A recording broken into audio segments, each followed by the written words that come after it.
To this day, I think difficulties. They were more numerous than nice, happy incidents, but the latter gave me nothing. The difficulties of life have hardened my soul and taught me how to live. This is a direct quote taken from Benito Mussolini's autobiography, My Rise and Fall from Power. Now, many of you may know Benito Mussolini as at the height of his power during World War II when he was the Italian dictator. And I want to focus primarily on what came before that. I want to focus on his rise to power, what shaped him, what molded him into becoming such a great Italian dictator during World War II.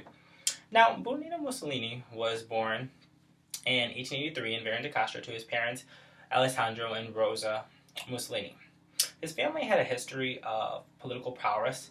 His great ancestor Giovanni Mussolini in 1270 actually led a political regimen in Bologna, Italy, that he was eventually overthrown and kicked out due to power struggles within his party. But his own grandfather was a lieutenant in the National Guard. Now, Mussolini himself didn't really want to be into politics. He actually wanted to be a teacher. He wanted to be a teacher because he was interested in education reform and the psychology of human masses. So he goes away and studies teaching. He comes back, and he's a teacher for a little bit in the teachers Gilatar in Reggio Emilia province. Now, what happens is that during this time, he feels like he's suffocating. So he goes away on vacation during summer break, if you will, and he goes to Switzerland. And during Switzerland, he really focuses and realizes that maybe he wants to study politics. Because what happens is he looks around, he sees all these immigrants and refugees, and he really is interested in studying them. And what happens is this is where his basis is built in politics. He's quoted as saying, "In politics I never gained a penny. I detest those who live like parasites, sucking away at the edges of social struggles." And so what happens is he returns to learn a little bit more. He goes to Lausanne and he attends these social science lectures. And in between these lectures, he is taking place in political speeches. And so he takes that knowledge, he returns home, and he starts teaching again in Apaglia. And what happens is he knows that teaching isn't really his call at this point. He actually wants to focus primarily on a political background. So what happens is he leaves. He leaves with Cesare Battisti, and who is the chief of Pablia. And during this time, he writes political articles for the magazine Pablo, and he actually wrote an article stating that the Italian border was not at Ala where it currently exists, and so this leads to him getting kicked out of Austria by the imperial and royal government of Vienna. They're like, yeah, no, you gotta go. So what happens is he returns home, and he becomes the director of Avanti, which is the only daily socialist newspaper published in Milan daily. So what he does is he uses this as a stepping stone to push himself up deeper and further into the Socialist Party. So what happens is the years leading up to the First World War were filled with political and social unrest, resulting in revolutions, and Mussolini saw that the main problem was that there wasn't a very good, central, strong figure in Italian politics.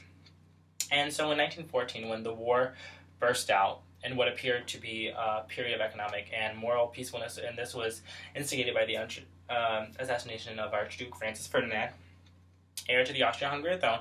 And what happened was that there was a Triple Alliance Treaty with Austria, Germany, and Italy that stated that if any of the countries were attacked by an outside force, all the nations would come together and attack that outside force. Now, Italy wanted to maintain neutral, but Mussolini really wanted to go to war. He believed that intervention of Italy into war could be forced, and this led to him getting kicked out of the Socialist Party. So what he did was he created his own group, the Fossati, which were a young group of individuals that believed that intervention of Italy in the war could be forced. So to spread their message, they created their own newspaper in 1914, November, and it was called the Popolo d'Italia. And so they started sending their messages out. And even though Italy remained not in war, members of the Fossati actually went to France to fight in the war. And eventually Italy enters the war, and they enter the war on May 24th, 1915. And Mussolini goes to war as a soldier, and he gets injured from a grenade explosion in his trench.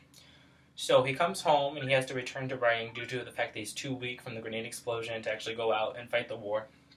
And in 1919, he said that the political system of Italy was failing. And he actually literally wanted to do something. He said that the had to be replaced by something stronger, something better. He actually said that it was a sad sunset to liberalism and to the fascist dawn of a new Italy.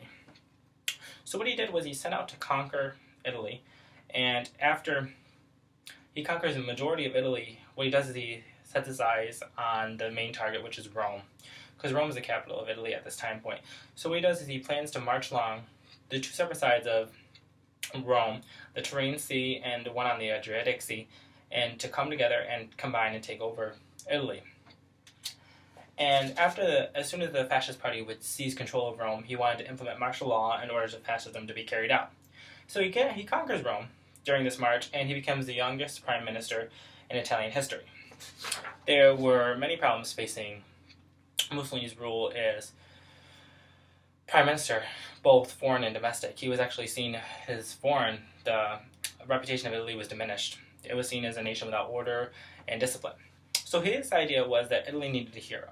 And in his speech that he presented on November 16, 1922, to the Chamber of Deputies, he gained approval for the declaration to obtain full constitutional powers, which essentially established himself as a dictator. Right away, he introduced a militia for national security and defense, the Grand Council, and the unification of police forces. So he had a strong military force and police force present all throughout Italy. In 1923, he united the Italian nationalism and fascism, and in 1925, he actually believed that all opponents of fascism were completely dissipated. So this is Mussolini's rise to power. It started at a very young age. He really didn't want to go into politics, but later on, after seeing such unjust within his own country, his heart yearned for it. He actually is quoted as saying, "To this day I have thanked the difficulties. They were more numerous than nice, happy incidents, but the latter gave me nothing. The difficulties of life have hardened my spirit and taught me how to live." So he saw how these people were treated, and he wanted to do something about it. This is Mussolini, and this is his rise to power.